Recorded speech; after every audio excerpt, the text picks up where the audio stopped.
Top quality और consistent performance के लिए सिर्फ सिल्वर पंप नाम याद रखना। આ કેસને લઈને એ પણ સાંભળો।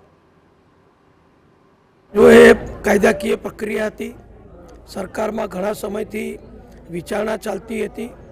બધા જ સમાજના નેતાઓએ, પાટીદાર સમાજના નેતાઓએ, આંદોલનકારીઓએ અને બધા ધારાસભ્યોએ પણ માનનીય મુખ્યમંત્રી શ્રી ભૂપેન્દ્રભાઈ પટેલને વિનંતી કરી હતી કે ખૂબ લાંબો સમય થઈ ગયો છે અને હવે બધું જ વાતાવરણ જ્યારે સમરસ છે ત્યારે આ કેસ ચલાવવાનો કોઈ કારણ નથી અને મુખ્યમંત્રી શ્રી ભૂપેન્દ્રભાઈ પટેલે આજે જાહેરાત કરી છે કે તમામ રાજદ્રોહ સહિતના બધા જ કેસ પાછા ખેંચવામાં આવે છે।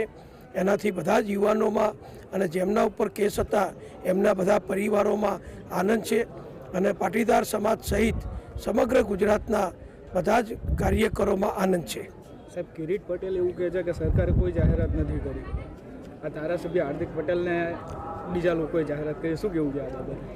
માનનીય મુખ્યમંત્રીશ્રીના નામથી આ જાહેરાત થઈ છે એટલે કિરીટભાઈને તો કદાચ ના ગમી હોય, કારણ કે સરકાર બધાને શાંતિથી સમરસતાથી ગુજરાતના વિકાસ માટે બધા સમાજોના સાથે જોડતી હોય અને વડાપ્રધાન માનનીય નરેન્દ્રભાઈનું જે સૂત્ર છે સૌનો સાથ, સૌનો વિકાસ, સૌનો વિશ્વાસ અને સૌનો પ્રયાસ, એ વધુ મજબૂત થતું હોય, બધા આનંદથી જોડાતા હોય એટલે કદાચ કોઈ મિત્રને ના ગમી હોય એ બની શકે।